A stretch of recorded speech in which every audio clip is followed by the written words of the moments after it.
Las elecciones de 1988 son consideradas como un parteaguas en la historia mexicana.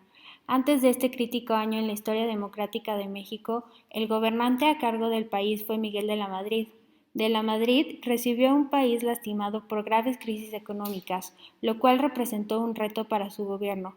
Aunado a esto, acontecieron eventos catastróficos que deterioraron aún más al país, la explosión de San Juanico y el terremoto del 86.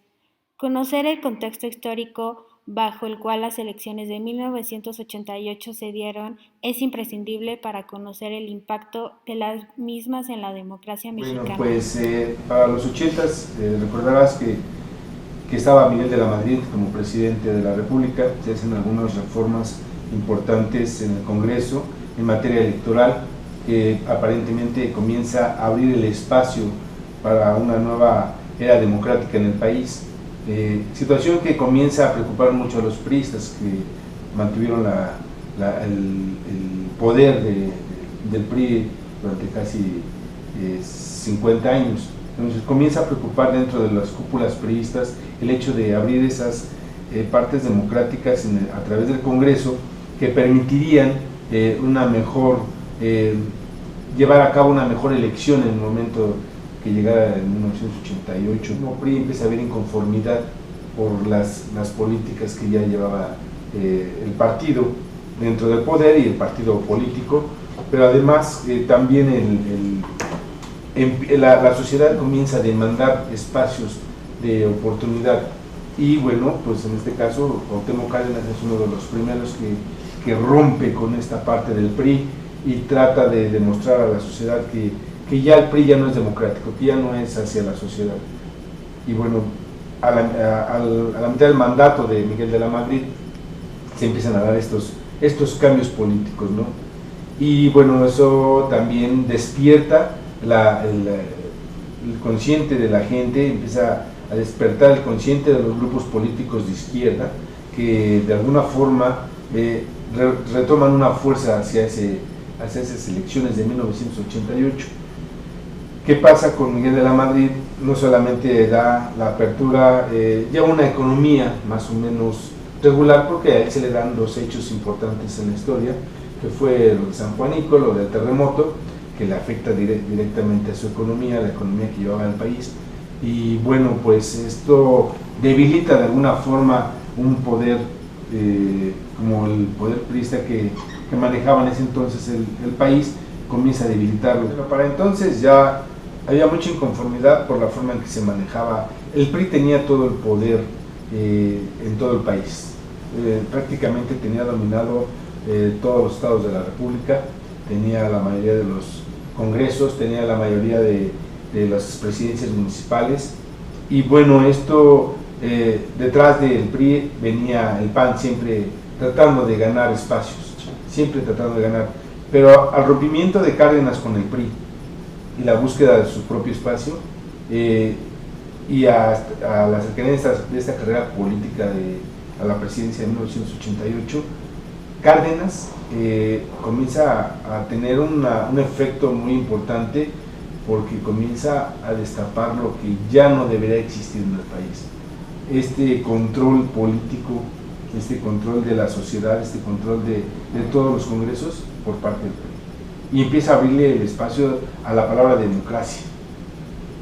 Y es lo que empieza a buscar Cuauhtémoc. El descontento generalizado de la población mexicana antes de las elecciones de 1988 marcó el inicio de uno de los acontecimientos más importantes de la historia democrática en México.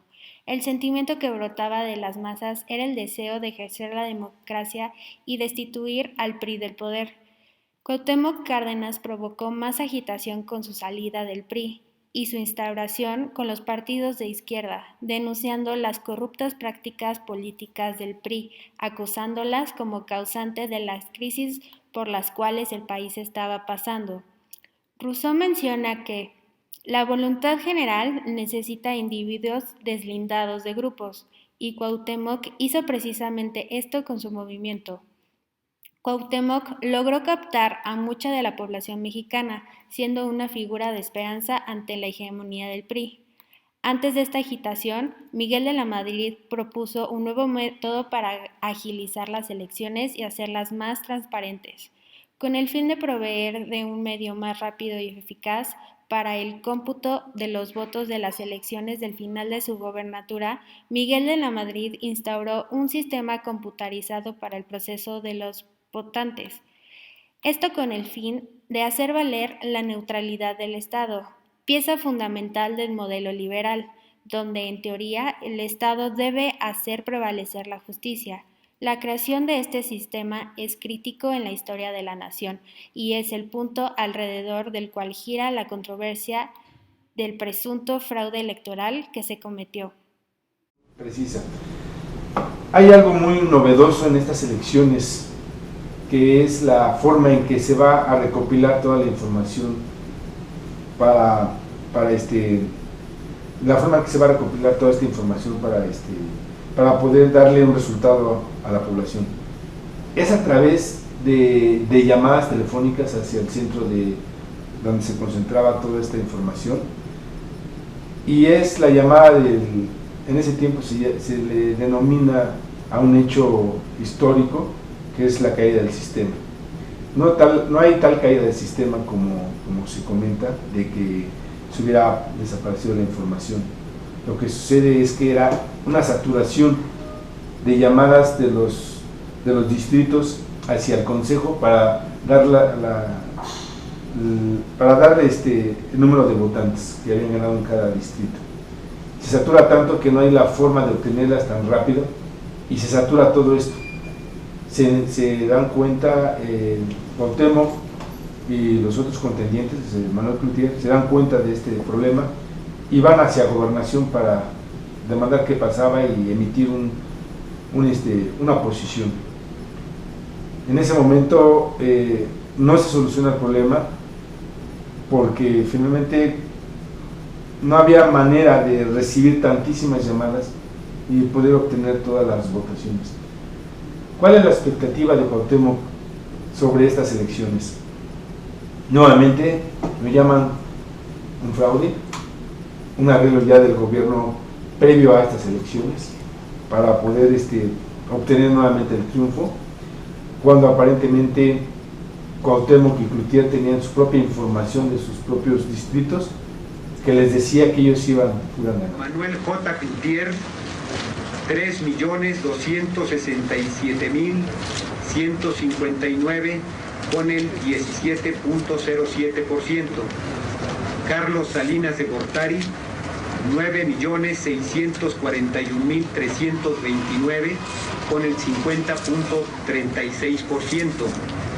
Cuauhtémoc Cárdenas, 5.956.988 con el 31.12%. Tras la conocida caída del sistema, la gente comenzó a mostrar su inconformidad con el sistema político mexicano, levantando protestas en contra del nuevo regidor.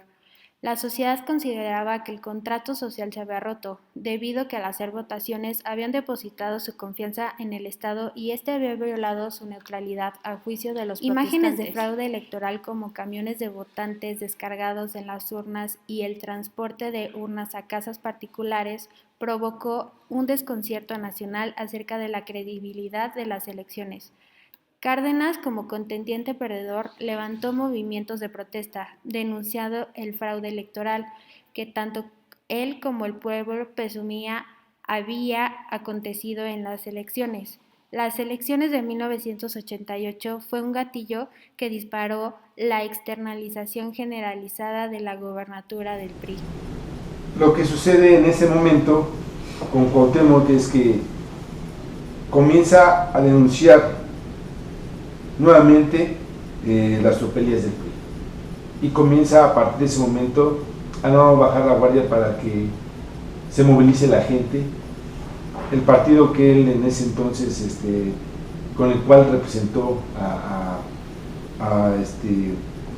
las elecciones, que posteriormente es el Partido de la Revolución Democrática, era el Partido Socialista Democrático, comienzan una serie de movimientos sociales ya una vez dada a conocer el resultado de esta elección, que que llevan a fortalecer cada día más la idea de que el PRI había hecho nuevamente su arreglo ya político para quedarse nuevamente con el país. Hay una inconformidad total por el gobierno de Carlos Salinas, que durante los 6 años fueron criticados por los nuevos líderes. En este caso surge a su lado de Cuauhtémoc, Andrés Manuel López Obrador, que van empujando una nueva izquierda, una izquierda que es muy criticada también por los de izquierda, los partidos de izquierda, porque esa izquierda venía de un PRI, ¿no?, que era Cuauhtémoc Cárdenas. Para entonces, Cloutier, años después de haber participado en estas elecciones, tiene un accidente, fallece. Prácticamente no hay esa fuerza. Nuevamente Cloutier era un ícono de la política en este país, porque traía una fuerza en el PAN que en el norte del país dominaba. Entonces se pierde esa fuerza en el norte del país con los panistas.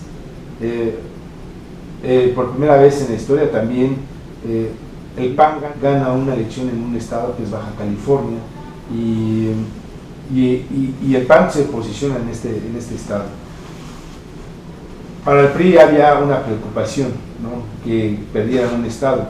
Además, en estas elecciones de 1988, el nuevo partido, el PRD, se posiciona en el Congreso junto con otros partidos de izquierda. En estas elecciones de 1968 sí es un parteaguas en la historia democrática desde mi punto de vista, porque comienzan a ver, sobre todo el Congreso ya no era controlado por el mismo poder del Ejecutivo Federal. El poder judicial ya no era controlado como lo tenía el poder ejecutivo, en este caso el presidente. Comienza a romperse esa relación y empieza a ver prácticamente la posición de los 3 poderes que nos rigen: el ejecutivo, el judicial y el legislativo. Sobre todo el legislativo es muy importante, porque ya no tiene el dominio el presidente sobre las iniciativas que envía. Ya son detenidas, ya son criticadas, ya son revisadas. Y es el parteaguas desde mi punto de vista, porque no es en 1994 cuando llega Zedillo cuando realmente se da el cambio democrático. Es en de 1988 cuando comienza ese cambio.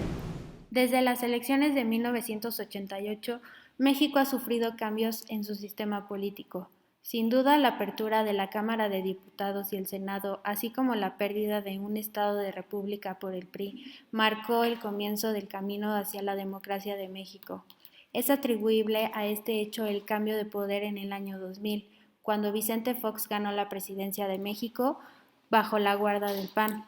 Si bien a México le resta mucho camino para lograr comenzar con un régimen político democrático, es destacable que este proyecto ha comenzado. El resultado de si México logrará o no transitar a un régimen democrático depende completamente de la participación ciudadana activa.